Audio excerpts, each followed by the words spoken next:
Hey everyone, welcome back to another business analysis video. In today's video, we'll be looking at a case study project. In a previous video, I talked about the different types of projects, such as digital transformation projects and change management projects, right? If you haven't watched that video, click the link to watch and know what are the different types of projects that business analysts work on. For the purpose of today's video, we'll be looking at a process automation project, which kind of falls within the umbrella of digital transformation project. So let's dive right into the case study. Our problem statement and objective is an insurance company is grappling with a multi-step process involving third-party letter uploads. So they probably have an SLA with an external party who helps them with creating the letters. These letters are crucial for the claims processing. They detail the payments made to the client as well as any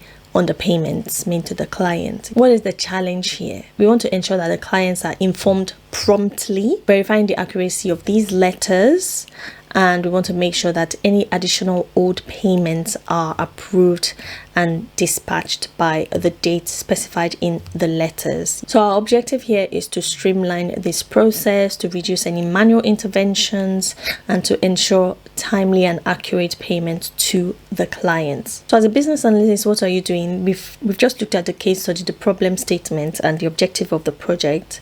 What are you doing as a business analyst? First, we are understanding what the current process is. So what is the current process? The current process is the third party uploads letter into a secure location.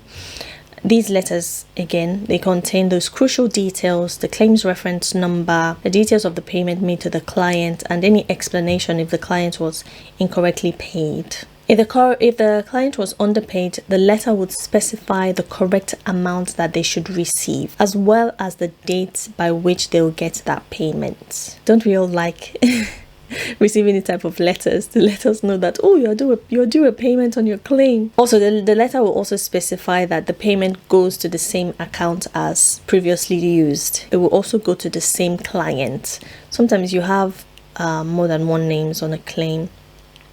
So you want to specify in the letter that it will go directly to the specified person. The fourth step in the current process is that the user will then access the letter.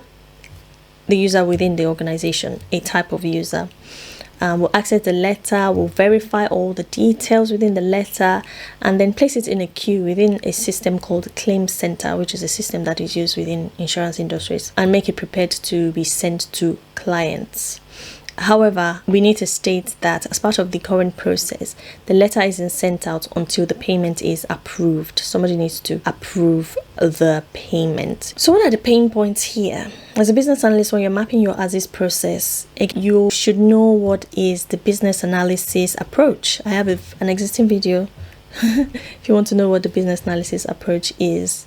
Once you've mapped your processes, in order to map your process, you need to speak to the stakeholder and understand what they do in that process. And in understanding what they do and mapping out what they do, you would also identify some problems that they encounter as part of their tasks or their daily activities within that process. So what are we identifying? We're identifying the pain points.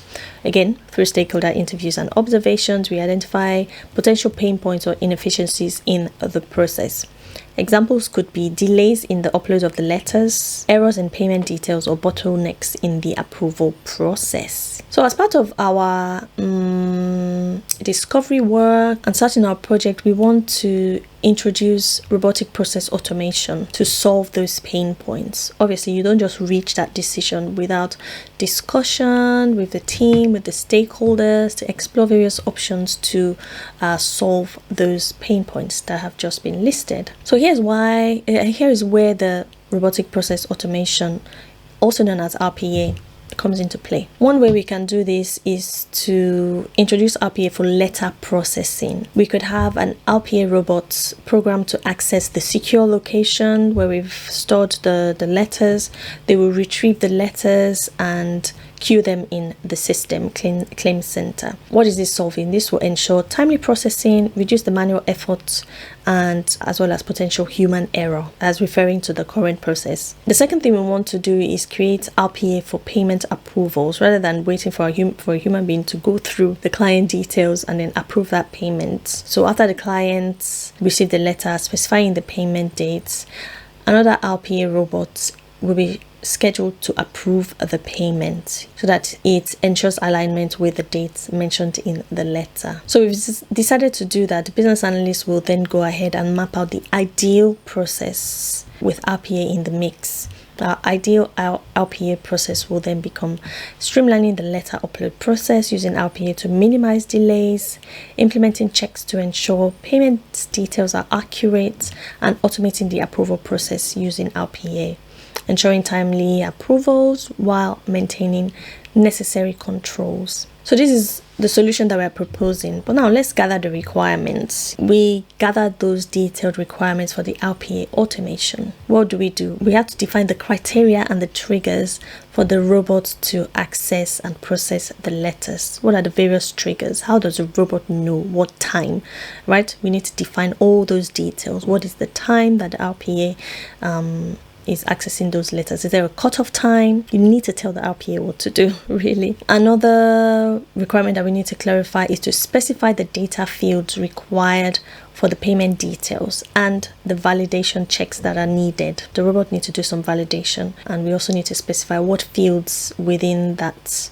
system or database is the RPA checking. The third thing we need to do is to outline the workflow of the RPA driven approval process. What is their workflow? Again, it goes back to timings, including any notifications or any reminders that the RPA need to be aware of. So our recommendation for this project includes implementing a robust document management system. We need a document management system to handle those letter uploads efficiently. We also need to know how much letters can this document management system hold within a certain period. Are we archiving the letters?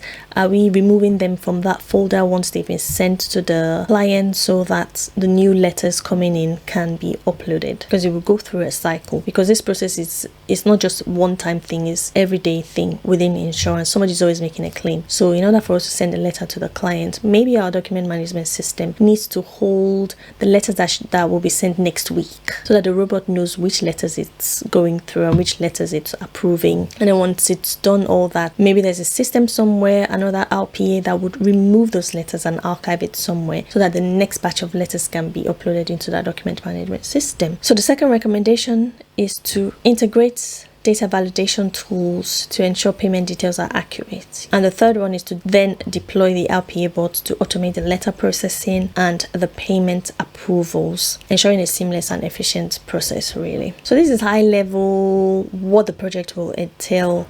I'm not really telling you exactly what the business analyst is doing here, but I'm just giving you an example of a project and the outcomes of that project, so that you kind of have an understanding of the types of project that we're working within as business analysts. Now, as business analysts, we will also collaborate closely with IT to ensure that the systems support our RPA-driven improvements. We also will work closely with the finance teams. Anything that has to do with payments, you need to work with finance teams to ensure those payment details are accurate. We will also have to work with the customer service, because once something has to do with claims or letters being sent to clients, they will always get in touch to understand something. So we need customer service available. So we need customer service to ensure that the clients are informed promptly. So the outcome of this project is to ensure that the clients receive the correct claim amounts in a timely and efficient manner. That's what the project wants. So at high level, I've emphasized the value that the business analyst brings to such operational enhancements as this project that I've just explained. I hope you found some value in today's video. Just a case study I thought I'd share, because I know a lot of you like to know about life projects and to have case study examples. If you'd like to have more access to more case studies in detail, I have an existing ebook. Click the link below, which describes 5 case studies, real life projects, different types of projects, and what the business analyst is expected to do in detail within each of these projects. Link in description. I hope you've enjoyed today's video. As always, please don't forget to like, subscribe, and share this content. You never know who it might help. Till I see you in my next one. Peace.